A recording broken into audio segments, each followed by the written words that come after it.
Namaku Andara Maheswari. Orang mengenalku sebagai perempuan kuat, seorang CEO sukses di bidang teknologi biogas, pemimpin yang tegas, elegan, dan berwibawa. Di mata dunia, aku seperti wanita yang telah memiliki segalanya. Kekayaan, kedudukan, dan kehormatan. Tapi hanya aku yang tahu betapa sepinya hidup di balik segala kemewahan itu. 3 tahun sudah aku hidup sebagai janda. 3 tahun pula aku berteman dengan sunyi, meneguk rasa hampa di antara rapat, target, dan ambisi. Semua pria yang datang hanya melihat kekuasaanku, bukan hatiku. Hingga suatu hari, takdir mempertemukanku dengan Pratama, seorang teknisi muda yang datang dari dunia yang begitu jauh dariku. Ia hadir bukan sebagai lelaki yang menyanjung, melainkan sebagai sosok yang membuatku merasa dilihat sebagai seorang wanita lagi. Dan sejak pertemuan itu, hidupku tak lagi sama.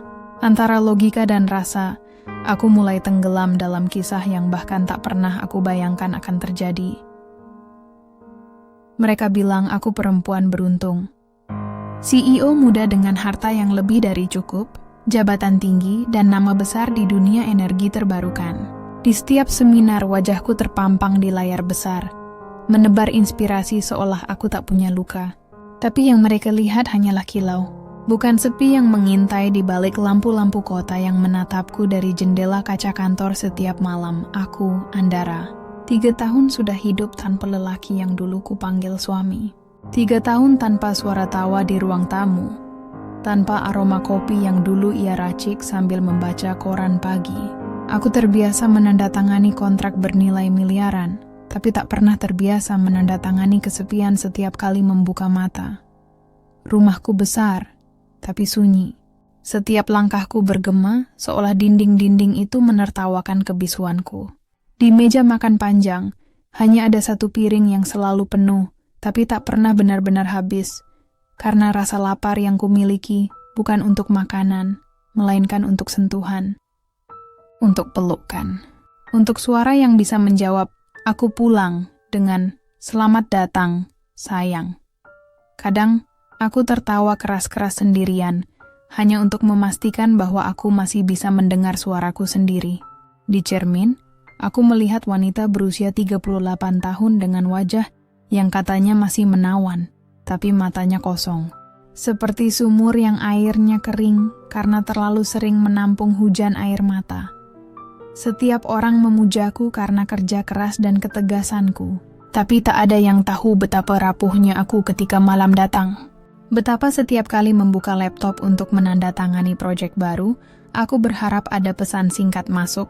Seseorang yang berkata, "Kau lelah, istirahatlah." Sayangnya, pesan itu tak pernah datang. Aku punya segalanya, kekuasaan, kemewahan, bahkan pengaruh. Tapi tanpa cinta, semua itu terasa seperti menelan pasir. Indah di mata, pahit di lidah. Dan di antara tumpukan berkas di mejaku, aku kadang berpikir, mungkinkah aku terlahir untuk mencintai tapi tak pernah dicintai kembali? Aku mencoba menepis semua rasa itu. Ku telan kesepian seperti obat pahit yang harus ku minum setiap malam. Kau kuat, Dara, bisiku pada diri sendiri. Tapi bahkan kekuatan pun bisa retak jika tak ada yang menggenggam. Malam itu, aku menatap langit dari balkon apartemen. Bintang-bintang menari di atas sana, tapi tak satu pun cukup dekat untuk kusentuh. Dan di antara angin yang membawa aroma hujan, aku berdoa lirih. Bukan untuk kesuksesan, bukan untuk uang, tapi untuk seseorang yang bisa membuatku merasa hidup lagi. Tuhan, kalau aku masih pantas dicintai, kirimkan seseorang. Tak perlu sempurna. Asal bisa membuatku tersenyum tanpa alasan. Aku tak tahu, malam itu doaku didengar. Ada hari-hari di mana aku berpikir waktu berhenti di satu titik. Hari ketika suamiku meninggalkan dunia ini. Kecelakaan di proyek lapangan 3 tahun lalu merenggut segalanya. Bukan hanya nyawanya, tapi juga arah hidupku. Sejak itu, aku menjalani hari seperti robot yang tahu cara berjalan, tapi lupa kenapa ia berjalan. Di meja kerja, masih ada foto kami berdua. Ia tersenyum di sana. Senyum yang dulu membuatku percaya pada masa depan. Kini foto itu hanya menjadi saksi betapa rapuhnya manusia. Betapa cepat selamanya bisa berubah jadi kenangan. Kadang aku berbicara pada foto itu, seperti orang gila yang rindu pada bayangan. Kamu tahu, Ra, perusahaan ini makin besar. Aku berhasil, seperti yang kamu mau. Tapi setelah itu, aku selalu diam. Karena di balik keberhasilan itu, aku kehilangan diriku sendiri. Setiap malam, aku menatap langit dari jendela kamar. Dulu kami sering memandangi bintang bersama. Ia suka bercanda. Kalau aku pergi duluan, aku bakal jadi bintang paling terang di sana. Aku tak tahu apakah bintang itu benar-benar dirinya, tapi setiap kali cahaya itu muncul paling menonjol, aku menangis tanpa alasan. Aku mencoba melanjutkan hidup. Aku bekerja tanpa jeda, seolah kelelahan bisa membunuh kenangan. Tapi ternyata, kenangan tak pernah mati. Ia hanya bersembunyi, menunggu waktu yang tepat untuk menyergap dari balik ingatan. Terkadang aku mencium aroma parfumnya di ruang tamu, padahal tak ada siapapun di sana. Atau mendengar pintu terbuka saat aku sendirian. Aku tahu itu hanya permainan pikiranku. Tapi di lubuk hati terdalam, aku berharap itu nyata. Sahabat-sahabatku bilang aku harus membuka hati. Tapi bagaimana caranya jika hatiku seperti rumah tua yang kuncinya hilang? Setiap kali seseorang mencoba masuk, aku takut. Takut mereka hanya datang untuk memanfaatkan, lalu pergi meninggalkan reruntuhan seperti dulu. Aku sudah terlalu sering melihat wajah-wajah yang tersenyum bukan karena tulus, tapi karena menghitung untung. Orang-orang di sekitarku hanya melihat sosok Andara sang CEO, bukan Andara yang manusia. Mereka memujaku di ruang rapat, tapi tak ada satupun yang benar-benar melihat air mataku di balik tumpukan laporan. Aku sudah terlalu lama berdiri di atas panggung kesuksesan, sampai lupa rasanya berjalan di tanah kehidupan biasa. Namun malam itu, saat hujan turun deras, aku bermimpi tentang seseorang yang tak ku kenal. Seorang pria muda dengan mata teduh dan tangan penuh minyak mesin. Tersenyum padaku di antara percikan hujan. Aku terbangun dengan jantung berdebar aneh. Entah mengapa, mimpi itu terasa begitu nyata, seolah menjadi pertanda sesuatu yang akan datang. Mungkin hanya ilusi dari jiwa yang kesepian. Atau mungkin alam sedang menyiapkan seseorang untuk mengetuk pintu hatiku yang sudah lama terkunci. Aku menatap cermin pagi itu. Wajahku masih sama, tapi mataku tak lagi kosong seperti biasanya. Ada sesuatu di sana. Harapan kecil yang belum berani menyebut namanya. Dan di saat yang sama, teleponku berdering. Bu Andara, mesin utama di pabrik barat tiba-tiba berhenti total. Kami butuh keputusan ibu segera. Aku menarik napas panjang.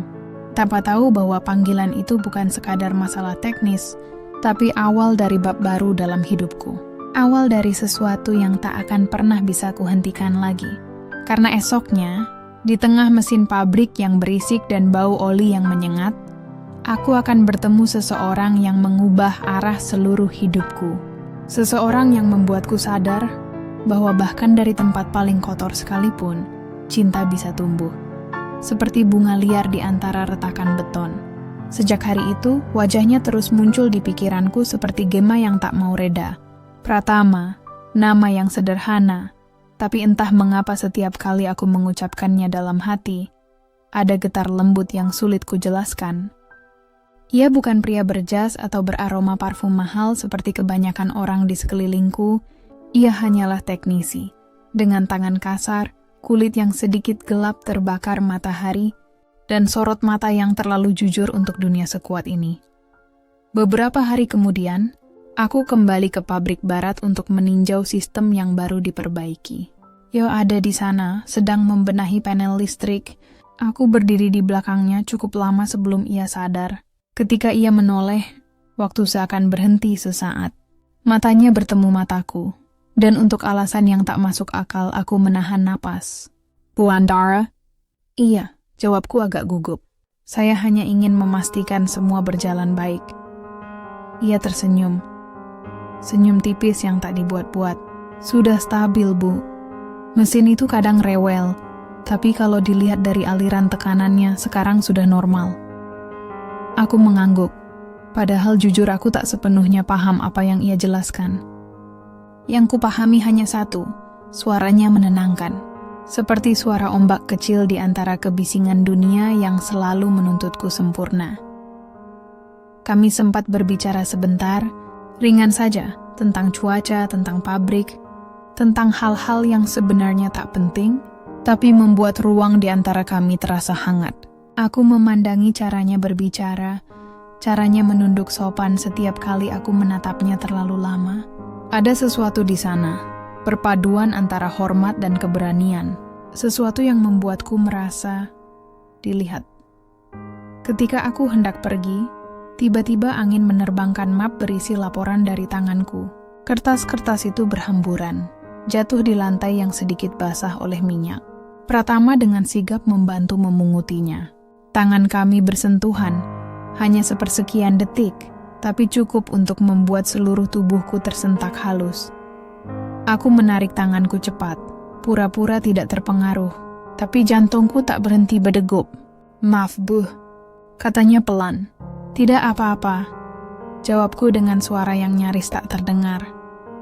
Untuk pertama kalinya setelah bertahun-tahun, aku merasakan sesuatu yang kupikir sudah mati dalam diriku.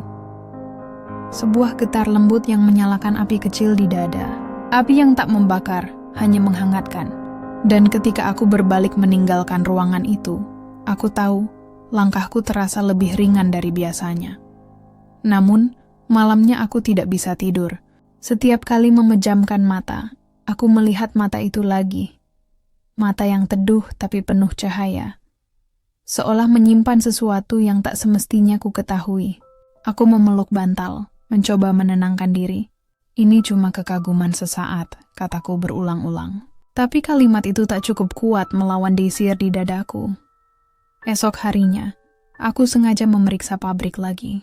Alasannya formal, tentu saja, inspeksi lanjutan, evaluasi, dan segala hal profesional yang bisa dijadikan tameng logis. Tapi jujur, aku hanya ingin memastikan bahwa aku tidak berhalusinasi tentang rasa itu. Dan saat melihatnya lagi, tatapan matanya kembali bertemu denganku. Lebih lama kali ini. Lebih dalam, ada senyum samar di bibirnya, dan aku balas tersenyum tanpa sadar. Di ruangan penuh suara mesin itu kami tak bicara banyak, tapi seolah seluruh dunia berhenti berputar, hanya untuk dua pasang mata yang saling menyapa diam-diam. Hari itu, aku pulang dengan hati yang tak bisa tenang. Bukan karena pekerjaan, tapi karena untuk pertama kalinya dalam 3 tahun, aku merasa hidup kembali. Pagi itu, embun masih menempel di dedaunan saat aku melangkah keluar rumah dengan langkah tergesa. Udara dingin menusuk kulit, namun pikiranku justru lebih berisik dari suara burung di kejauhan. Aku baru saja menerima pesan dari panitia seminar budaya di kota. Mendadak, aku diminta menjadi pembicara menggantikan kolega yang sakit. Sungguh, bukan cara yang ideal untuk memulai hari Sabtu. Tapi, aku terbiasa hidup dalam ketidakterdugaan. Setelah beberapa jam perjalanan, aku tiba di gedung pertemuan yang megah. Ruangan itu penuh orang. Aroma parfum mahal bercampur dengan bau kertas baru dan kopi hitam. Aku meneguk napas panjang, mencoba menguatkan diri. Ketika aku berjalan menuju panggung, tiba-tiba seseorang menabrakku dari samping. Aku hampir kehilangan keseimbangan, tapi 2 tangan sigap menahan lenganku. "Maaf, saya tidak sengaja." Suara itu dalam, hangat, tapi ada sesuatu di baliknya. Seperti getar samar yang membuat detakku berdebar lebih cepat. Aku menoleh, dan untuk sesaat, dunia seolah berhenti. Dia berdiri di hadapanku. Seorang pria dengan kemeja putih tergulung hingga siku. Wajahnya teduh. Matanya tajam namun tak menyeramkan. Rambutnya sedikit berantakan, seperti orang yang tak terlalu peduli dengan kesempurnaan, tapi justru memikat karena ketidakteraturan itu. "Tidak apa-apa," jawabku pelan, berusaha terdengar tenang, tapi dalam hati ada gemuruh aneh yang belum pernah aku rasakan sebelumnya. Dia tersenyum tipis, senyum yang tidak dibuat-buat. "Kita sepertinya akan satu sesi." "Saya bawa Arka," Aku mengangguk, mencoba menyembunyikan gugupku. Salsa. Entah mengapa cara ia menyebut namaku terasa berbeda. Ada nada lembut di ujung suaranya, seperti seseorang yang menyebut sesuatu berharga. Sepanjang acara, aku berusaha fokus pada presentasiku. Namun beberapa kali aku menangkap tatapan Arka dari kejauhan, tatapan yang tidak mengusik, tapi diam-diam menelusup, seperti sinar matahari yang menembus jendela kaca dan mengenai kulit tanpa izin. Setelah sesi selesai, panitia mengundang kami makan siang bersama. Meja bundar diisi dengan tawa, obrolan ringan, dan aroma kopi yang menenangkan. Aku biasanya menjaga jarak dalam situasi seperti ini, tapi Arka duduk tepat di sampingku. Ia bercerita tentang pekerjaannya sebagai arsitek, tentang bagaimana ia percaya setiap bangunan punya jiwa, seperti manusia. Aku tertawa kecil. Kau bicara seolah dinding bisa merasakan. Dia menatapku, matanya teduh namun dalam. Kalau yang membangunnya punya hati, dinding pun bisa bicara.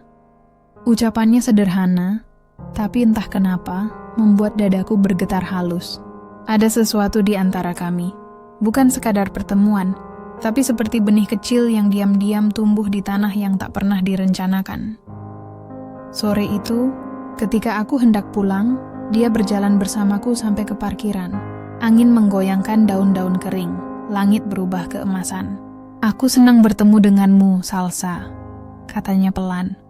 Aku hanya tersenyum, mencoba tak menampakkan degup yang semakin cepat di dada. Aku juga, Arka. Dan saat aku mengendarai mobil menjauh, aku sadar ada sesuatu di dalam diriku yang berubah. Bukan cinta, belum, tapi ada rasa yang menunggu untuk diakui. Di tengah kesunyian yang selama ini kupelihara dengan terlalu rapat. Hari itu, langit menggantung muram sejak pagi. Aku baru saja tiba di kantor dinas, menatap layar komputer dengan kepala penuh pikiran. Sejak pertemuan di seminar itu, nama Arka terus berputar di kepalaku, seperti lagu lembut yang enggan berhenti. Anehnya, aku tak merasa bersalah memikirkannya, meski aku tahu seharusnya tak ada ruang untuk perasaan semacam itu. Siang menjelang sore, ponselku bergetar. Sebuah pesan singkat muncul di layar. Bu Salsa, saya sedang di dekat kantor Anda. Boleh saya mampir sebentar?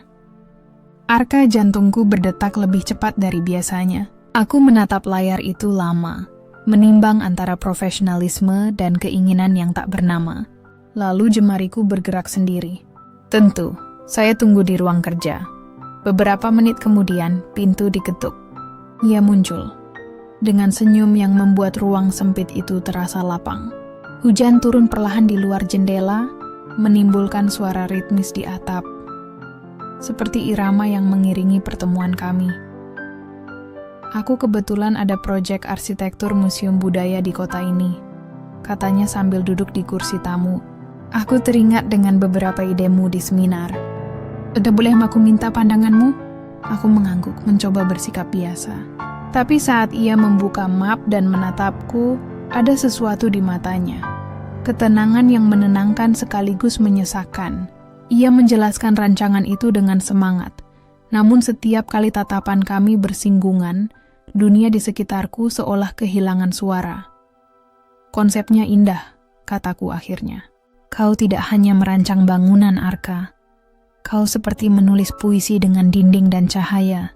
Dia tersenyum. Dan kau membacanya lebih dalam daripada siapapun. Hening mengisi ruangan, hanya di sela suara hujan yang makin deras.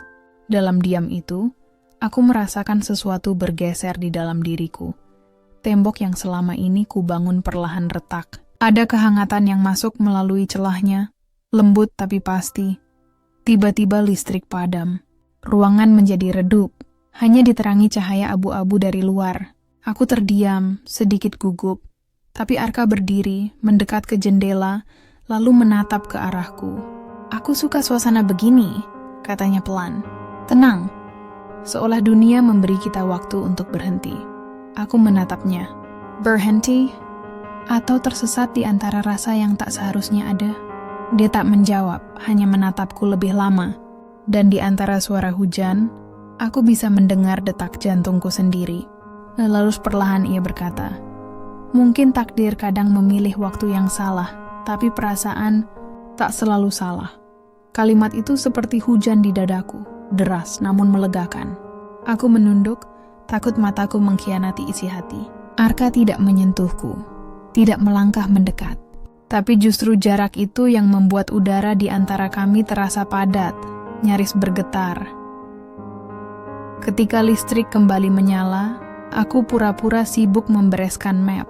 Ia paham, lalu berdiri. "Terima kasih sudah meluangkan waktu. Semoga aku boleh datang lagi untuk berdiskusi." Aku mengangguk tanpa menatapnya. "Tentu, kapanpun kau mau." Dan setelah ia pergi, aku menatap sisa hujan di kaca jendela, membentuk garis-garis bening yang jatuh perlahan, seperti air mata yang tak jadi kuizinkan turun.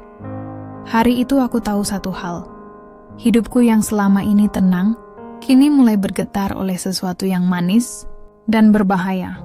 Sudah 3 minggu berlalu sejak pertemuan di bawah hujan itu, namun setiap kali aku melihat langit mendung, aku kembali mengingat tatapan mata Arka. Dalam, hangat, dan seolah mampu menembus sisi-sisi diriku yang tak pernah ingin kulihat lagi. Hari itu aku diundang untuk meninjau proyek kerja sama antara Dinas Kebudayaan dan perusahaan swasta. Ironisnya, nama Arka kembali muncul sebagai salah satu arsitek pendamping proyek. Saat membaca namanya di daftar peserta rapat, aku menahan senyum kecil. Mungkin kebetulan. Atau mungkin semesta memang sedang bersekongkol diam-diam. Rapat berjalan formal pada awalnya. Tapi di sela-sela presentasi, tatapan kami beberapa kali bersua. Hanya sekejap, namun cukup untuk membuat udara terasa lain. Seusai rapat, ia menghampiriku. "Bu Salsa, apakah Anda punya waktu sore ini? Saya ingin menunjukkan area tapak proyek di lapangan. Butuh masukan langsung dari sisi budaya." Aku sempat ragu, tapi kemudian mengangguk. "Baiklah, saya ikut." Kami berangkat dengan mobil dinas, menuju lokasi, area luas di pinggiran kota, dengan deretan pohon trembesi menaungi jalan. Di perjalanan, obrolan kami mengalir ringan. Ia menceritakan tentang masa kecilnya di desa, tentang ayahnya yang montir, tentang mimpinya membangun sesuatu yang bisa bermanfaat bagi banyak orang. "Lucu, ya," katanya pelan. "Aku dulu hanya anak bengkel yang suka menggambar di kardus bekas oli. Tak pernah kusangka bisa duduk di samping kepala dinas kebudayaan yang terkenal tegas dan memesona." Aku tertawa, mencoba menutupi rasa canggung yang tiba-tiba merayap. "Jangan berlebihan, Arka. Aku hanya wanita yang kebetulan punya banyak rapat dan sedikit waktu istirahat. Tapi matamu," katanya menatap ke depan, "tidak pernah berbohong. Kau tampak lelah, tapi tetap berusaha terlihat kuat." Kalimat itu membuatku terdiam, seolah ada tangan halus yang menyentuh luka lama di dadaku. Luka yang selama ini kupoles dengan senyum palsu dan keberhasilan karier. Aku menatap keluar jendela, menghindari matanya, tapi hatiku justru semakin bergetar. Di lokasi proyek, kami berjalan menyusuri tanah lapang yang masih dipenuhi rumput liar. Angin sore berhembus lembut, menerbangkan rambutku yang terlepas dari sanggul. Arka sempat merapikannya, jemarinya hanya menyentuh ujung helai, tapi entah kenapa, aku bisa merasakan debar yang tak biasa. "Kau tahu," katanya sambil menatap ke langit, "kadang aku iri pada angin. Ia bisa menyentuh wajahmu sesering yang ia mau." Aku terdiam, hanya menatapnya dengan senyum yang mencoba bersembunyi di balik gengsi. "Kau pandai bicara, ya?" "Tidak," jawabnya. "Aku hanya jujur."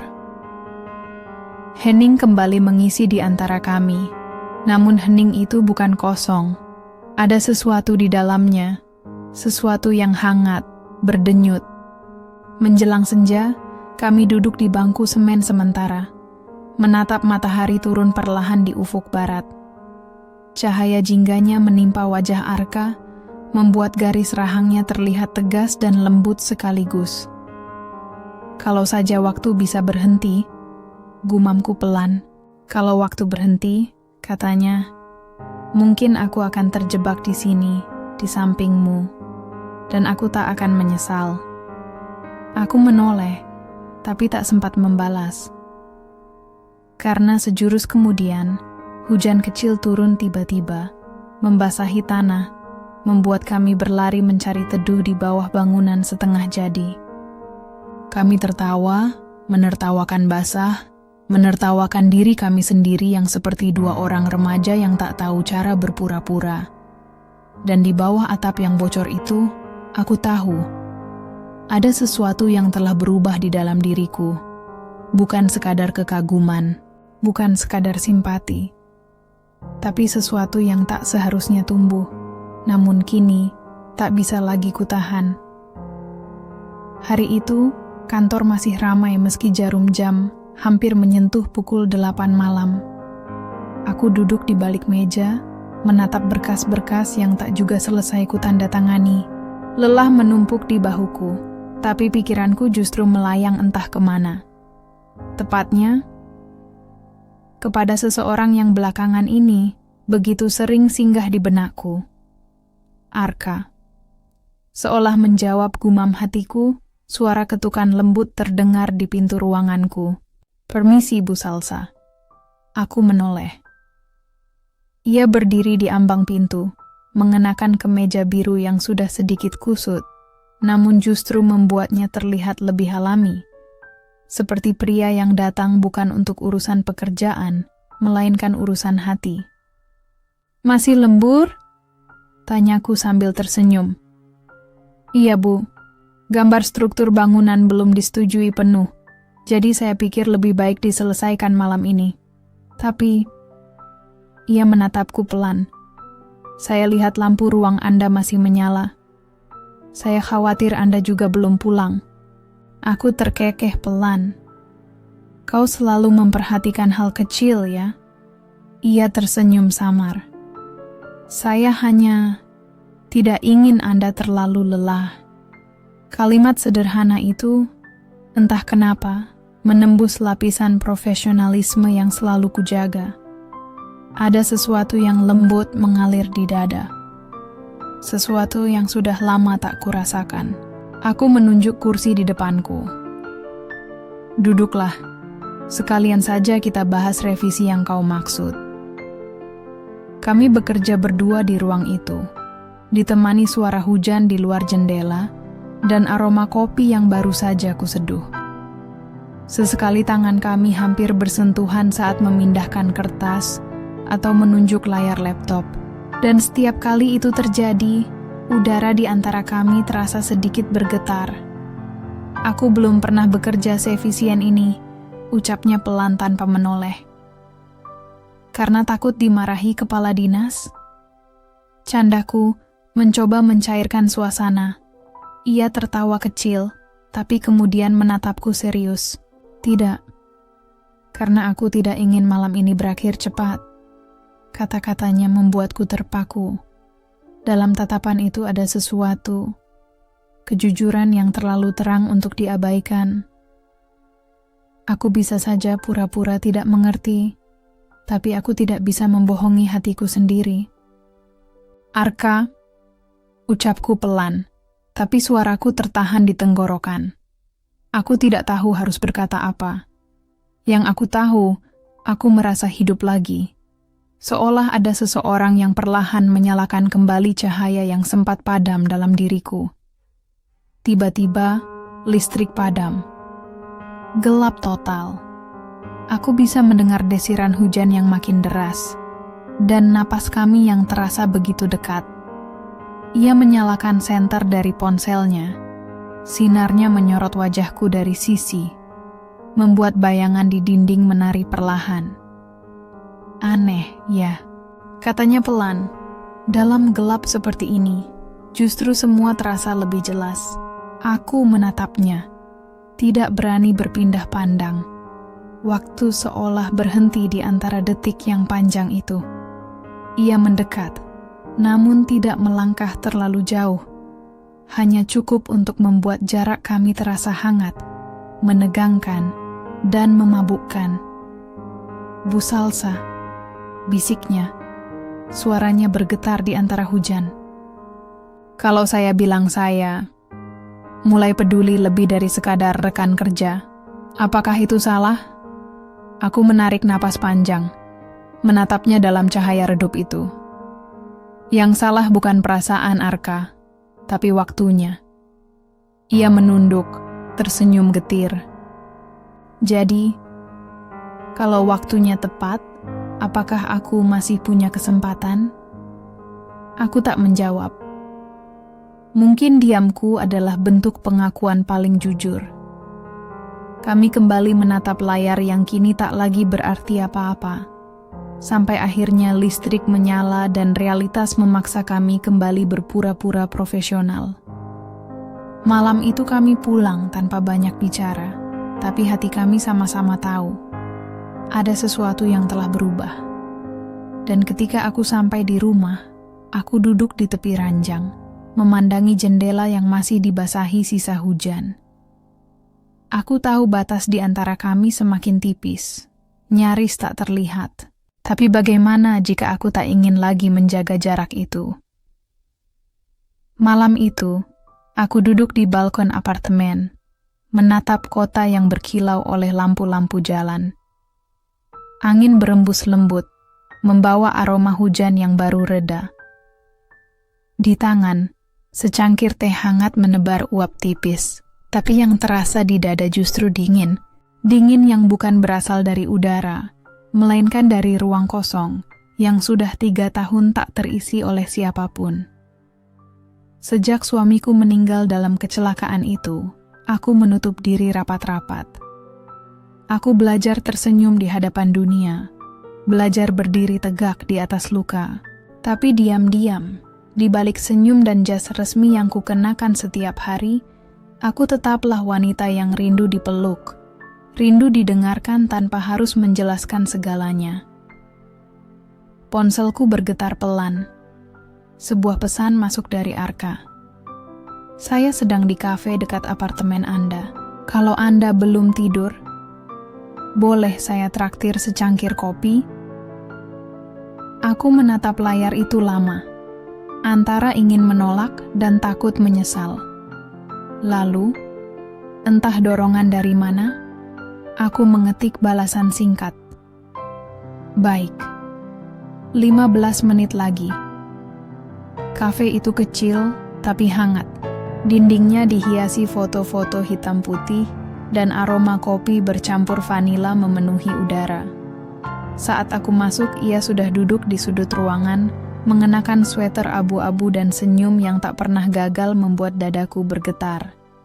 "Terima kasih sudah datang," katanya pelan. Suaranya seperti bisikan yang menyapu lembut sisi hati yang kaku. Aku duduk di hadapannya. Kami bicara tentang banyak hal, mulai dari pekerjaan, cuaca, sampai hal-hal kecil seperti kenangan masa kecil. Tapi di sela percakapan ringan itu, ada sesuatu yang lebih dalam. Seolah setiap kata yang diucapkannya membawa makna tersembunyi. "Boleh saya tanya sesuatu?" Ia menatapku serius. "Kenapa Anda selalu terlihat kuat, tapi matamu sering sedih?" Aku menelan ludah. Pertanyaan itu sederhana, tapi menusuk. Karena saya tidak punya pilihan lain, Arka. Dunia menuntut saya untuk selalu tegak. Tidak ada ruang untuk runtuh. Ia menatapku lama, lalu berkata pelan, "Kalau suatu saat Anda lelah berdiri, biarkan saya jadi tempat Anda bersandar."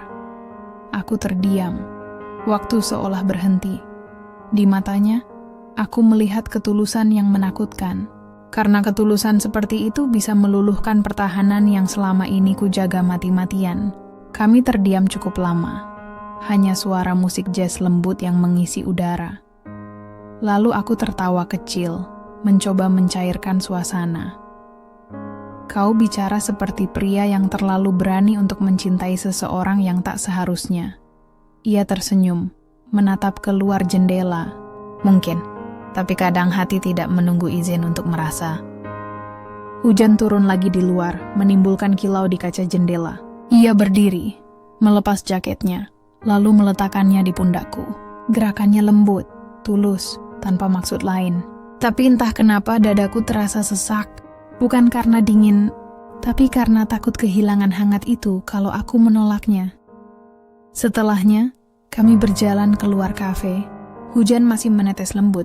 Ia menawarkanku payung, tapi aku menolak. Kami berjalan berdampingan di bawah langit kelabu, tanpa banyak bicara.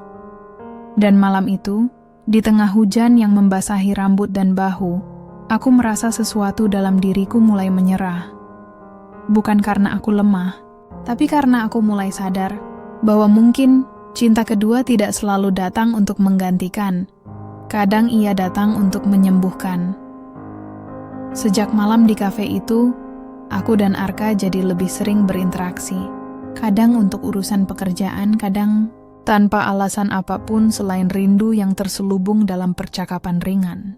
Kami tak pernah secara terbuka membicarakan hubungan ini, kalaupun ini bisa disebut hubungan. Tapi setiap tatapan yang kami tukar sudah cukup untuk membuat dunia terasa lebih hidup. Namun, seperti semua hal yang indah, selalu ada harga yang harus dibayar.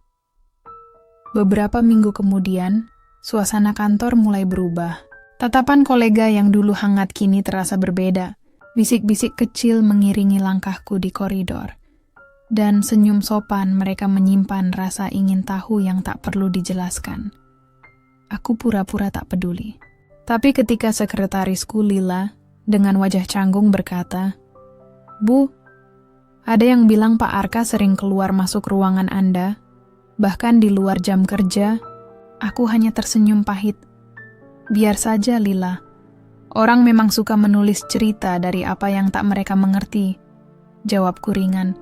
Meski di dalam dada ada sesuatu yang terasa berat. Hari itu, aku memutuskan untuk menjaga jarak. Untuk kebaikan kami berdua. Tapi dunia seolah senang menguji tekad yang lemah. Sore itu Arka muncul di ruanganku, membawa map tebal dan wajah lelah. "Saya dengar gosip itu," katanya tanpa basa-basi. "Saya tidak ingin nama Anda tercemar karena saya." Aku menatapnya lama.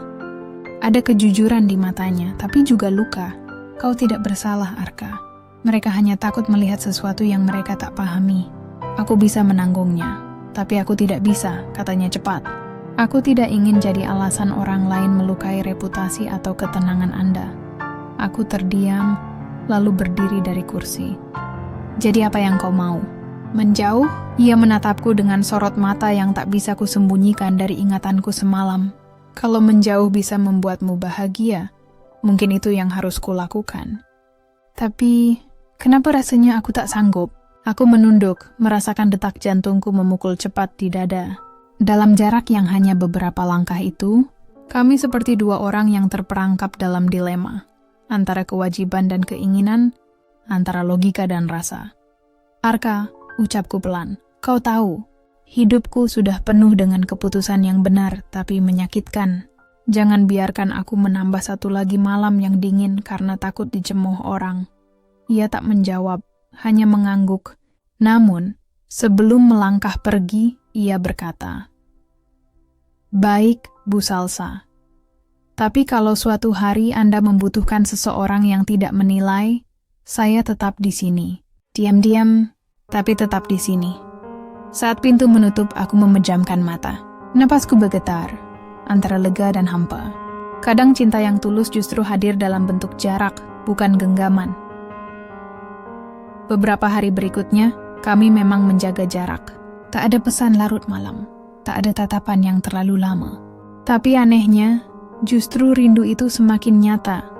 Dan ketika aku menatap keluar jendela ruanganku, melihat hujan pertama musim itu turun, aku sadar. Tidak peduli seberapa keras aku berusaha menolak, aku sudah terlalu dalam. Terlalu dalam untuk berpura-pura bahwa aku bisa berhenti mencintainya. Aku duduk di tepi ranjang, memandangi bayangan diriku di cermin. Di balik riasan tipis dan senyum yang dipaksakan, ada perempuan yang tak lagi sama. Entah sejak kapan, hatiku mulai bergetar tiap kali Arka memandangku lebih lama dari seharusnya. Tatapannya, yang dulu kuanggap sekadar sopan dan bersahabat, kini terasa seperti belati lembut yang menembus pertahanan hatiku perlahan-lahan. Beberapa hari terakhir kami semakin sering bertemu. Kadang ia datang hanya untuk menyerahkan laporan, tapi selalu diakhiri dengan obrolan ringan yang justru menimbulkan berat di dada. Cara dia tertawa, suaranya yang dalam dan tenang, atau bahkan caranya menatapku seolah memahami hal-hal yang tak pernah kuucapkan. Semuanya menjadi jebakan halus yang tak lagi bisa kutolak. Sore itu, saat hujan mulai menitik pelan di luar jendela kantor, Arka muncul membawa payung hitamnya. "Saya antar, Bu," katanya dengan nada yang tak memberi ruang untuk penolakan. Aku berusaha menolak, tapi tatapannya membuatku menyerah. Kami berjalan di bawah satu payung, begitu dekat hingga aku bisa mencium aroma sabun di bajunya. Aroma yang menenangkan sekaligus menimbulkan gejolak aneh di dadaku. Di perjalanan, tak banyak kata terucap. Hanya suara hujan, napas kami yang nyaris berirama, dan sesekali jari kami bersentuhan tanpa sengaja. Tapi justru dalam diam itulah segalanya terasa paling berisik. Aku ingin berkata sesuatu apapun, tapi lidahku keluh. Aku takut salah. Takut terlalu jujur. Takut kalau perasaan ini bukan hanya milikku. Sesampainya di depan rumah, aku memaksakan senyum. "Terima kasih, Arka." Ia menatapku lama, lalu berbisik lirih. "Hati-hati, Bu. Kadang yang kita jaga terlalu rapat, justru yang paling mudah bocor." Kata-katanya menancap dalam.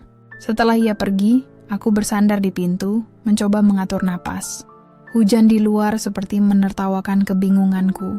Aku tak tahu apakah aku sedang jatuh cinta, atau sekadar tersesat dalam perhatian seorang pria yang terlalu lembut di saat aku terlalu rapuh. Malam itu aku tak bisa tidur. Setiap kali memejamkan mata, bayangan wajahnya muncul, mata itu, suara itu, dan tatapan yang seolah menelanjangi rahasia hatiku yang paling dalam. Aku berusaha melawan, tapi semakin kutolak, semakin ia menempel di benakku.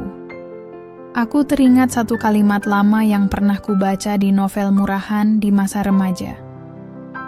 Beberapa cinta datang bukan untuk dimiliki, tapi untuk mengguncang dasar jiwa agar kita tahu kita masih hidup. Dan malam itu aku sadar, jiwaku sedang terguncang hebat. Sejak malam itu, setiap kali aku berpapasan dengan Arka di kantor, jantungku berdetak tidak karuan. Ia tetap sopan seperti biasanya, mengetuk pintu sebelum masuk, menunduk ketika berbicara, mencatat instruksiku dengan teliti. Tetapi ada sesuatu yang berubah di udara di antara kami. Entah bagaimana, setiap tatapan kami kini selalu lebih lama dari yang seharusnya. Pagi ini, aku mencoba mengalihkan perasaan itu dengan menenggelamkan diri dalam tumpukan berkas. Namun saat ia datang membawa kopi hitam kesukaanku tanpa kuminta, pertahananku goyah. "Saya lihat ibu belum sempat sarapan," katanya pelan. Senyumnya kecil, tapi cukup untuk membuatku kehilangan arah sejenak. Aku menatap cangkir itu. Hangat, sederhana, tapi terasa penuh makna. "Terima kasih, Arka. Kau terlalu perhatian." "Bukan perhatian, Bu, hanya kebiasaan," jawabnya. "Sejak kapan?" tanyaku setengah bergurau. Ia menatapku sejenak, dan dalam tatapan itu aku menemukan sesuatu yang tak berani kusebut. Rindu. Mungkin sejak pertama kali ibu bilang semua orang di kantor terlalu takut untuk sekadar berbicara dengan ibu. Aku tersenyum samar, mencoba menyembunyikan getaran di dada. "Jadi kamu kasihan padaku?" Ia menunduk sedikit lalu menjawab lirih, "Bukan kasihan. Saya hanya ingin ibu tidak merasa sendirian." Kalimat itu sederhana, tapi terasa seperti pelukan tak terlihat. Aku terdiam. Ada sesuatu di dalam diriku yang retak perlahan, membuka ruang bagi perasaan yang dulu kututup rapat sejak lama. Dalam diam, aku menyadari betapa lamanya aku hidup hanya sebagai bayangan dari masa lalu, menjadi perempuan kuat yang tak pernah benar-benar diinginkan, hanya dikagumi dari jauh. Siang itu kami makan siang di ruang rapat yang sepi. Hanya berdua, Arka bercerita tentang masa kecilnya di kampung, tentang ibunya yang keras tapi penuh kasih. Aku mendengarkan, tersenyum di sela-sela cerita, namun dalam hatiku ada pergolakan aneh. Semakin mengenalnya, semakin aku takut kehilangan kendali atas diriku sendiri. Sebelum ia keluar, dia berhenti di depan pintu, menatapku sejenak. "Ibu," katanya pelan, "kalau nanti saya mulai terlalu dekat, tolong ingatkan saya." Aku tertegun. "Kenapa?" "Karena saya tahu, tidak semua rasa boleh tumbuh." Setelah ia pergi, aku hanya bisa duduk terpaku. Kata-katanya bergema di kepalaku, menembus setiap lapisan pertahanan yang tersisa. Itu benar, tidak semua rasa boleh tumbuh. Tapi bagaimana jika rasa itu sudah terlanjur hidup di dalam hati, diam-diam, hangat, dan tak mau mati? Malam itu aku berdiri di depan jendela, menatap lampu-lampu kota yang berkelap-kelip. Di balik kilau itu aku merasakan kesepian yang semakin dalam. Untuk pertama kalinya dalam waktu lama, aku ingin seseorang memelukku tanpa alasan. Dan entah mengapa, bayangan yang muncul di benakku selalu wajah Arka. Malam itu aku tak bisa tidur.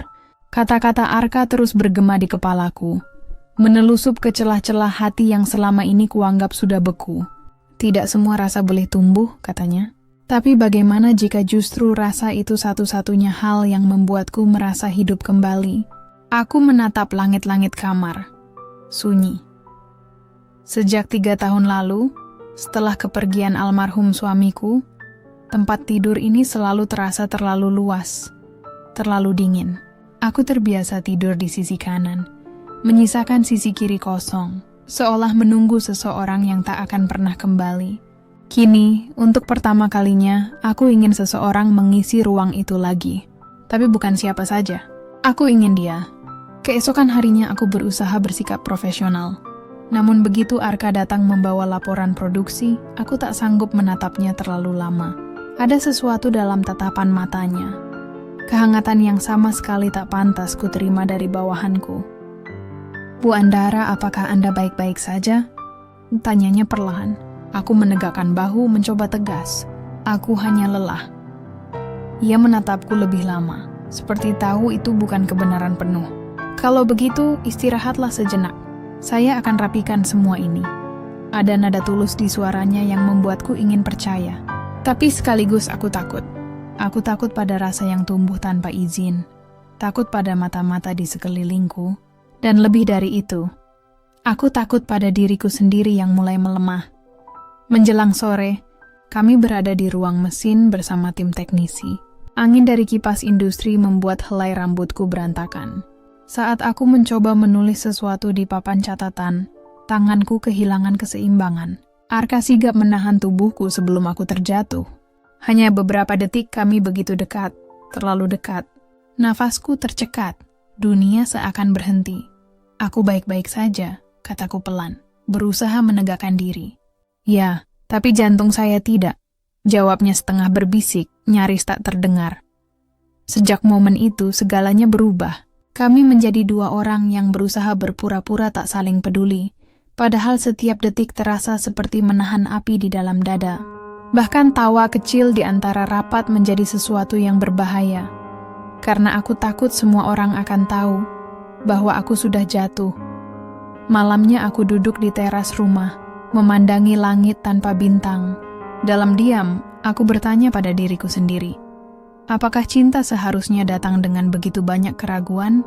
Apakah salah jika aku, seorang wanita yang pernah patah, hanya ingin dicintai tanpa pamrih? Sambil menatap gelap, aku membuka ponsel dan menulis pesan yang sudah lama kutahan. "Terima kasih untuk hari ini, Arka. Aku merasa hidup lagi." Namun sebelum kukirim, aku menghapusnya. Aku belum siap, belum hari ini.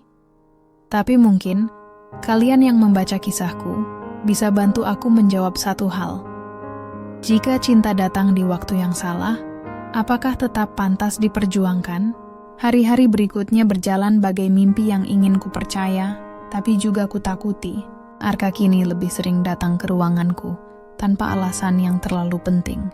Sekadar menanyakan perkembangan proyek atau menawarkan bantuan untuk hal-hal sepele. Padahal aku tahu, yang ia cari hanyalah percakapan singkat bersamaku. Dan bodohnya, aku menunggu itu. Suatu pagi, hujan turun deras di luar jendela kantor. Langit kelabu, dan udara lembab membuat semuanya terasa melankolis. Aku berdiri menatap butiran air yang menempel di kaca, lalu tanpa sadar berucap, "Lucu ya, hujan selalu berhasil membuat orang merasa sendiri." Aku tidak menyadari, Arka sudah berdiri di belakangku. Suaranya terdengar pelan tapi tegas. Atau mungkin, hujan justru datang untuk menyembunyikan air mata seseorang. Aku menoleh, dan di sana dia, basah kuyup setelah memeriksa pompa air di area produksi. Kemejanya melekat di tubuh, aroma hujan bercampur dengan minyak mesin menempel di udara. Ada sesuatu yang begitu manusiawi dan nyata darinya. Tidak seperti pria-pria berdasi yang selalu memujiku dengan kata-kata kosong. "Kenapa kamu tidak ganti baju dulu?" Tanyaku mencoba mengalihkan perhatian. "Saya terbiasa begini," katanya dengan senyum kecil. "Tapi saya tidak terbiasa melihat Anda murung." Kalimat itu sederhana, tapi bagai anak panah yang menembus hatiku. Aku ingin membalasnya dengan tawa ringan, tapi suara itu tercekat di tenggorokan. Aku hanya bisa menatapnya lama, terlalu lama, hingga ia menunduk dan berkata, "Kalau saya berlebihan, maafkan." Aku menggeleng pelan. "Tidak, Arka. Jangan minta maaf karena membuatku merasa diperhatikan." Untuk beberapa detik, dunia berhenti. Aku bisa merasakan napasnya, hangat dan dekat. Tapi kami berdua tahu batasnya di mana. Lalu ia melangkah mundur, mengambil jas hujan dan pergi tanpa menoleh. Hanya meninggalkan aroma lembab dan detak jantungku yang belum mau tenang. Malamnya, aku memikirkan segalanya, perasaanku, masa laluku, dan kenyataan bahwa aku adalah seorang CEO, sementara dia hanyalah seorang teknisi. Mungkin di mata dunia, hubungan ini mustahil. Tapi sejak kapan cinta tunduk pada hierarki dan jabatan? Aku menatap bayangan wajahku di cermin. Perempuan kuat, berwibawa, tapi matanya menyimpan lelah yang tak bisa disembunyikan. Aku menyentuh pipiku sendiri, seolah ingin menghapus jejak kesepian yang menempel di sana. Apa aku sudah terlalu bodoh untuk berharap lagi? Bisiku pelan. Namun hati kecilku menjawab tanpa ragu, tidak. Karena untuk pertama kalinya sejak lama, aku tak ingin menjadi CEO yang disegani. Aku hanya ingin menjadi perempuan yang dicintai dengan tulus. Kalian yang mendengarkan kisah ini, apa kalian juga pernah jatuh cinta pada seseorang yang tidak seharusnya? Tulis di kolom komentar, aku ingin tahu, apakah kalian akan mengikuti logika atau dehaman hati? Pagi itu, udara di kantor terasa berbeda. Mungkin karena semalam aku tidak bisa tidur, memikirkan Arka dan caranya menatapku di tengah hujan kemarin. Rasanya seperti ada sesuatu yang berubah dalam diriku. Sesuatu yang selama ini kutahan agar tidak meledak. Tapi kini mulai menuntut untuk diakui. Aku mencoba menenggelamkan diri dalam pekerjaan. Tapi setiap kali Arka melintas di koridor, pikiranku buyar.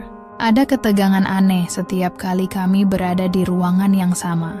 Orang-orang mungkin menganggap kami hanya rekan kerja yang profesional. Tapi aku tahu, sorot matanya menyimpan sesuatu yang lebih dari sekadar hormat. Siang itu, aku mengajaknya makan bersama di ruang kerjaku. Alasan resminya, membahas laporan proyek biogas di Kalimantan. Tapi jauh di dalam hati, aku hanya ingin melihat wajahnya lebih lama. Ia datang dengan seragam teknisi yang sudah sedikit berdebu, membawa aroma logam dan keringat yang anehnya menenangkan. "Aku kagum padamu, Arka," ucapku tiba-tiba, tanpa berpikir. Ia menatapku, jelas terkejut. "Kagum pada apa, Bu?" "Pada caramu bekerja, dan caramu tetap sederhana di tengah semua ambisi ini." Ia tersenyum kecil, matanya menunduk, lalu berkata lirih, "Sederhana itu satu-satunya hal yang tersisa ketika kita tidak punya apa-apa, Bu. Tapi terkadang sederhana juga yang paling menakutkan." Aku terdiam, mencoba memahami makna di balik kata-katanya. Mungkin yang ia maksud adalah aku. Bahwa aku dengan semua status dan kekuasaan adalah ancaman bagi kesederhanaan hidupnya. Tapi di sisi lain, justru kesederhanaannya yang membuatku terancam. Setelah makan, hujan turun lagi, kali ini lebih deras. Kami terjebak di ruanganku. Angin meniup tirai, udara lembab membuat semuanya terasa terlalu dekat, terlalu nyata. Arka berdiri di dekat jendela, dan untuk sesaat aku hanya ingin melangkah mendekat. Aku ingin tahu bagaimana rasanya berdiri di bawah tatapan itu, tanpa jarak, tanpa nama, tanpa jabatan. Tapi aku berhenti. Batas itu masih ada, tipis tapi nyata.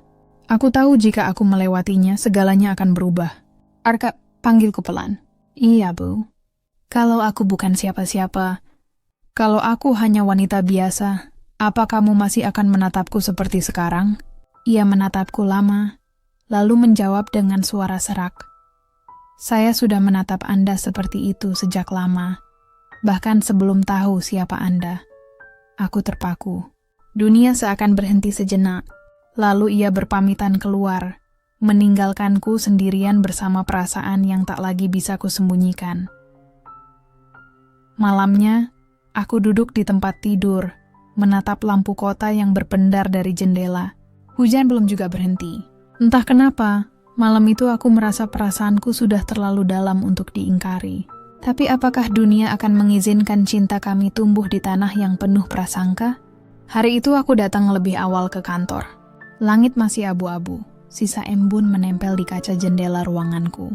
Aku duduk di kursi kerja, tapi pikiranku berkelana ke satu nama yang kini tak bisa kuhapus dari benak, Arka. Setiap hari bersamanya menjadi ujian. Semakin aku menahan, semakin hatiku memberontak. Ia selalu ada, dengan senyum yang tenang, perhatian kecil yang tak pernah berlebihan, tapi justru menembus pertahananku yang paling dalam. Pagi itu, ia datang membawa laporan. Sederhana, tapi caranya menyapaku membuat udara di ruangan berubah. Selamat pagi, Bu Andara. Ini hasil evaluasi mesin biogas minggu lalu, katanya sambil meletakkan map di mejaku. Terima kasih, Arka. Duduklah sebentar, ujarku berusaha terdengar tenang. Ia menatapku sejenak sebelum duduk. Arka, kataku pelan, engkau tahu? Aku sering bertanya-tanya. Apa yang membuat seseorang tetap bertahan di tempatnya meski tahu dia sedang jatuh? Mengerutkan kening. Jatuh? Aku tersenyum samar. Jatuh hati. Ia terdiam lalu menunduk dalam. Udara terasa lebih berat dari biasanya. Kalau jatuhnya pada orang yang salah, mungkin karena dia tak ingin menyesal tidak mencoba, katanya akhirnya. Kalimat itu membuat dadaku sesak.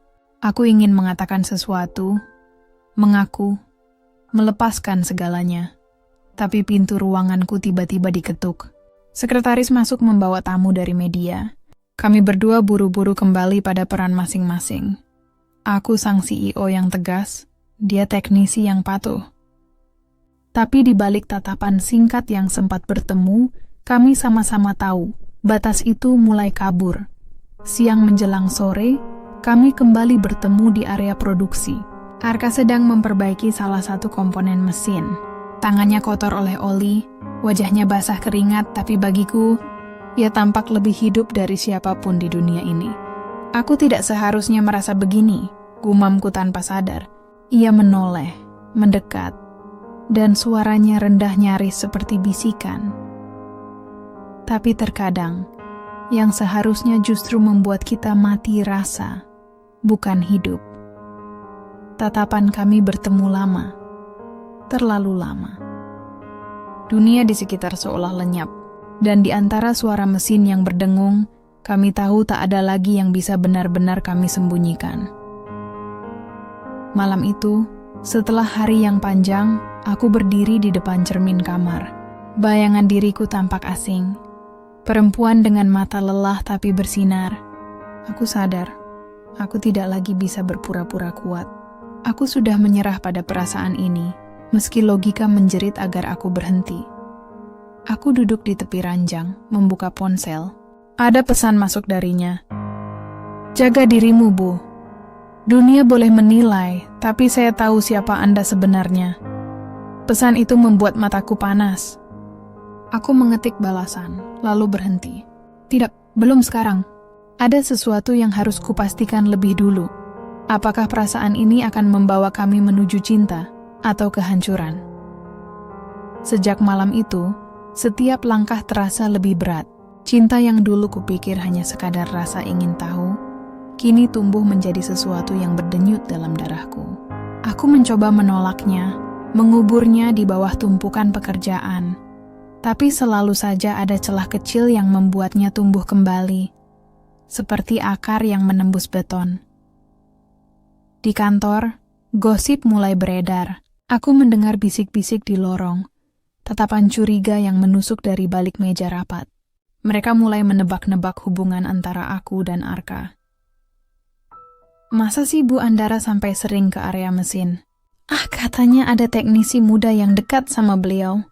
Aku berpura-pura tidak mendengar. Tapi dalam hati, ada luka yang menganga. Dunia tak pernah adil untuk perempuan seperti aku. Janda, berkuasa, dan berani menentukan hatinya sendiri. Semua yang kulakukan selalu salah di mata orang. Siang itu, Arka dipanggil oleh salah satu direktur senior, pamanku sendiri, Pak Bram. Lelaki tua yang dulu membantuku membangun perusahaan, tapi juga sering mengatur langkahku seolah aku masih gadis polos. Aku tahu, pembicaraan mereka takkan menyenangkan. Beberapa jam kemudian, Arka datang ke ruanganku. Wajahnya pucat, suaranya berat. Ibu, saya diminta menjauh dari Anda. Aku menatapnya tajam. Oleh siapa? Pak Bram. Katanya, ini demi nama baik perusahaan. Aku terdiam lama. Antara marah, kecewa, dan takut kehilangan. Dan kamu, apa jawabmu? Eden Manner, napas panjang. Saya bilang saya akan tetap profesional, tapi saya tidak bisa berpura-pura tidak peduli. Hatiku bergetar mendengar kata-katanya. Tapi sebelum sempat bicara lagi, ponselku berdering. Pesan dari pamanku. Andara, jaga reputasimu. Jangan hancurkan apa yang sudah kita bangun hanya karena perasaan sesaat. Aku menutup pesan itu dengan tangan gemetar. Tidak ada yang tahu bagaimana rasanya menjadi aku. Perempuan yang dihormati di siang hari, tapi sendiri di malam yang panjang. Malam itu, Arka mengirim pesan singkat. Kalau saya harus pergi, apakah Anda akan menghentikan saya? Aku menatap layar ponsel lama sekali. Di luar hujan turun lagi, seolah langit pun ikut menangis. Aku menulis balasan, tapi jari-jariku berhenti di tengah kalimat. Aku takut, bukan pada dunia, tapi pada kenyataan bahwa aku benar-benar tak sanggup kehilangan dia. Namun, cinta yang tumbuh diam-diam, itu kini terancam layu sebelum sempat mekar. Ada tembok besar bernama harga diri dan kehormatan yang siap menghancurkan segalanya. Hari itu, langit tampak muram seolah meniru hatiku. Arka tak lagi muncul di kantorku seperti biasanya. Ia memilih bekerja di lapangan, jauh dari pandangan mataku, jauh dari gosip dan tekanan. Tapi setiap kali kulihat siluetnya di area produksi dari lantai atas, ada rasa sesak yang tak bisa kusebut. Sudah 3 hari aku menahan diri untuk tidak menghubunginya, tapi malam-malam terasa lebih dingin. Bahkan keheningan pun seolah mengejekku. Aku akhirnya mengalah. Ku ketik pesan singkat. Kau baik-baik saja, Arka? Tak lama balasan datang. Baik, Bu. Tapi bukan berarti tidak merindukan. Aku tersenyum getir. Kalimat sesederhana itu sanggup membuat dinding pertahananku runtuh seketika. Cinta memang aneh. Ia tak peduli seberapa keras kau berusaha tetap logis. Begitu ia menyentuh, segalanya menjadi tidak waras. Keesokan harinya, pamanku datang ke kantorku tanpa pemberitahuan. Wajahnya dingin, tatapannya penuh penilaian. Andara, aku sudah bicara dengan anak itu, katanya tanpa basa-basi. Apa yang kau katakan padanya? Aku menawarinya 2 miliar rupiah untuk pergi dari hidupmu. Dan dia menerimanya. Dunia seakan berhenti. Tidak, bisiku nyaris tak terdengar. Terkadang cinta itu hanya ilusi, Andara. Kau terlalu pintar untuk ditipu oleh pemuda sepertinya. Lanjutnya dengan nada tinggi. Aku menatap pamanku tajam. Kau pikir semua orang bisa dibeli? Kau pikir aku begitu rapuh sampai tidak tahu siapa yang tulus? Terserah kau mau percaya apa. Katanya dingin, lalu pergi meninggalkanku sendiri. Hari itu aku tidak sanggup menahan air mata. Aku menutup pintu ruanganku, lalu menangis. Bukan hanya karena marah, tapi karena takut semua yang kurasakan selama ini hanya kebohongan manis. Malamnya, aku memutuskan menemuinya. Aku menyetir sendiri ke bengkel kecil di pinggir kota tempatnya biasa memperbaiki mesin tambahan untuk proyek. Saat aku tiba, ia sedang duduk di depan bangku kayu, menatap kosong ke arah langit. "Arka," panggilku lirih. Ia menoleh. Ada kelelahan di matanya, tapi juga kejujuran. "Benarkah apa yang dikatakan pamanku?" Tanyaku tanpa basa-basi. Ia menatapku lama, lalu berdiri mendekat. Dia memang menawarkan uang itu, tapi saya menolak. Saya tidak bisa menjual perasaan yang membuat hidup saya berarti. Air mataku jatuh begitu saja. "Kenapa kamu tidak bilang?" "Karena saya tidak ingin Anda merasa harus memilih saya karena iba. Saya ingin Anda memilih karena cinta, bukan karena melawan dunia." Malam itu, kami duduk berdua dalam diam. Tidak ada janji, tidak ada pelukan. Hanya dua hati yang sama-sama terluka, tapi masih berani berharap. Di perjalanan pulang, aku sadar, cinta kami bukan sekadar perasaan. Ia adalah ujian. Dan mungkin inilah harga yang harus kubayar untuk sesuatu yang benar-benar tulus. Malam itu hujan turun pelan, seolah ingin menenangkan kegelisahan yang menyesaki dadaku. Aku duduk di teras rumah, hanya ditemani secangkir teh yang mulai kehilangan hangatnya. Lampu-lampu jalan memantulkan bayangan samar di genangan air, dan setiap tetes hujan yang jatuh ke tanah terdengar seperti suara hatiku sendiri. Lirih, tapi tak bisa diabaikan. Sejak pertemuan terakhir dengan Jatmiko di ruang kerjanya, pikiranku tak pernah benar-benar tenang. Kata-katanya masih terngiang jelas. "Aku takut kehilanganmu, Zaskia." Kalimat itu bukan sekadar ucapan, tapi pengakuan yang membuat duniaku bergetar. Aku tahu ada sesuatu yang lebih dalam dari sekadar kekhawatiran seorang rekan kerja. Ia menyimpan rasa, dan kini aku tak lagi bisa berpura-pura tak mengerti. Namun di sisi lain, ada sesuatu yang mengganjal. Sebuah bisikan dari masa lalu yang tak mau diam. Beberapa hari belakangan, aku melihat seorang wanita yang tampak akrab datang ke kantor Jatmiko. Cara mereka berbicara, caranya menatap, bahkan senyum kecil yang tercipta di antara mereka. Semuanya menimbulkan tanya yang menyesakkan. Aku mencoba menepis rasa curiga, tapi hati wanita sulit dibohongi. Ada sesuatu yang disembunyikan. Dan malam tersebut datang tanpa diundang. Saat aku memutuskan untuk mengembalikan dokumen yang tertinggal di ruangannya, aku melihat mereka. Jatmiko dan wanita itu, di balik kaca ruangan, berbicara dengan suara pelan tapi penuh makna. Aku tak mendengar isi percakapannya, tapi aku bisa membaca dari sorot mata mereka. Ada kenangan lama di sana. Ada hubungan yang belum benar-benar usai. Aku berdiri terpaku, tubuhku kaku seperti batu. Rasanya seperti ada sesuatu yang runtuh dalam dadaku. Aku bukan siapa-siapa untuk merasa cemburu, tapi entah mengapa luka itu terasa nyata. Mungkin karena selama ini, aku telah membiarkan hatiku terbuka perlahan, membiarkan hangatnya perhatian Jatmiko meresap terlalu dalam. Saat Jatmiko akhirnya menyadari kehadiranku, wajahnya berubah tegang. Ia keluar, menghampiriku dengan langkah cepat. "Zaskia, aku bisa jelaskan," katanya terburu-buru, tapi aku hanya menatapnya lama, mencoba menemukan kebenaran di balik matanya.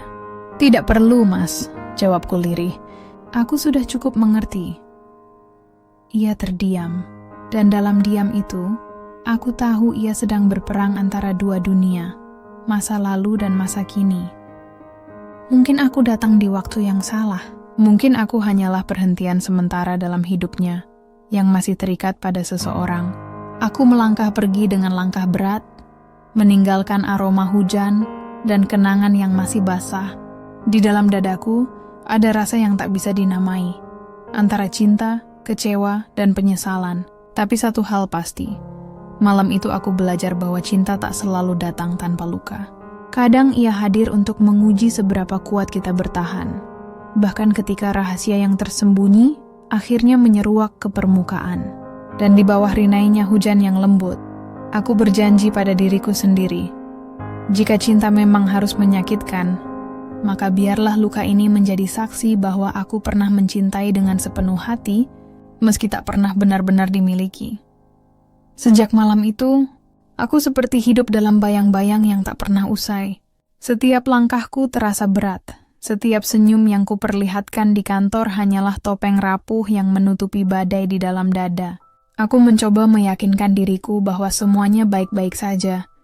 Bahwa aku hanya salah paham. Tapi hati kecilku tahu, ada sesuatu yang telah berubah antara aku dan Jatmiko. Ia masih mencoba bersikap seperti biasa. Masih menyapaku setiap pagi dengan tatapan lembutnya. Masih menawarkan bantuan kecil yang selalu membuatku merasa diperhatikan. Namun di balik semua itu, ada jarak yang tak kasat mata. Kami berdua tahu, sesuatu telah retak. Dan tak ada kata yang mampu menyatukannya kembali dengan mudah. Suatu siang, ia datang ke ruanganku. Wajahnya tampak lelah, matanya memancarkan keraguan. "Zaskia, boleh aku bicara sebentar?" Suaranya lirih, seperti seseorang yang takut mendengar jawabannya sendiri. Aku menunduk, berusaha menyembunyikan getaran di dadaku. "Silakan, Mas." Jawabku tenang, meski dalam hati, jantungku berdebar tak karuan. Ia duduk di depanku, menatapku lama sebelum akhirnya berkata, "Wanita yang kamu lihat malam itu, dia bukan siapa-siapa lagi bagiku. Hanya masa lalu yang kebetulan datang tanpa aku minta."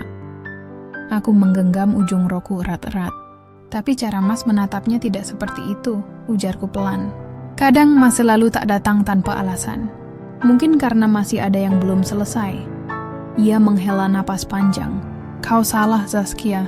Yang belum selesai justru ini, perasaanku padamu." Kata-katanya membuat nafasku tercekat. Aku menatapnya tak percaya, antara ingin bahagia dan takut terluka lagi. Tapi sebelum sempat ku jawab, pintu ruanganku diketuk. Seorang staf masuk membawa berkas, membuat percakapan kami terhenti. Dan mungkin, itu pertanda bahwa beberapa hal memang tak perlu diselesaikan dengan kata-kata. Setelah ia pergi, aku termenung lama. Angin sore meniup tirai jendela, membawa aroma hujan yang mulai turun di kejauhan. Aku teringat kembali pada semua yang telah kami lalui. Tatapan-tatapan yang tak sengaja beradu, perhatian kecil yang membuat hati bergetar, dan diam yang selalu terasa hangat. Tapi kini, semuanya terasa seperti kenangan yang perlahan memudar. Aku sadar, cinta tak selalu bisa diselamatkan dengan alasan. Ada kalanya, yang tersisa hanya luka yang tak terucap. Luka yang tumbuh di antara dua hati yang terlalu takut kehilangan, tapi juga terlalu lelah untuk bertahan. Malam itu, aku menulis sesuatu di buku harianku. Mungkin cinta kami seperti hujan sore ini, indah saat jatuh, tapi menyisakan dingin setelahnya. Dan meski aku tahu ia pernah membuatku hidup kembali, aku juga tahu aku harus belajar berjalan sendiri. Aku menutup buku itu dengan air mata yang jatuh tanpa izin. Tidak ada kata perpisahan, tidak ada pelukan terakhir. Hanya sunyi yang perlahan menelan segalanya. Namun di balik kesedihan itu, ada secercah cahaya kecil dalam hatiku. Keyakinan bahwa suatu hari nanti, aku akan menemukan arti cinta yang tidak lagi menyakitkan. Dan malam itu, untuk pertama kalinya setelah sekian lama, aku membiarkan diriku menangis bukan karena kehilangan, tapi karena akhirnya aku berani melepaskan. Kini, setelah semua badai berlalu, aku baru mengerti bahwa cinta sejati bukan tentang siapa yang datang dengan harta, kedudukan, atau janji manis, tapi tentang siapa yang tetap tinggal, bahkan ketika dunia mencoba memisahkan. Pratama dan aku telah melewati pengkhianatan, air mata, juga kejujuran yang nyaris menghancurkan segalanya. Namun pada akhirnya, cinta kami disatukan bukan karena kesempurnaan, melainkan karena keberanian untuk saling memaafkan. Dari seorang CEO yang terbiasa mengatur dunia, aku belajar untuk tunduk pada hati.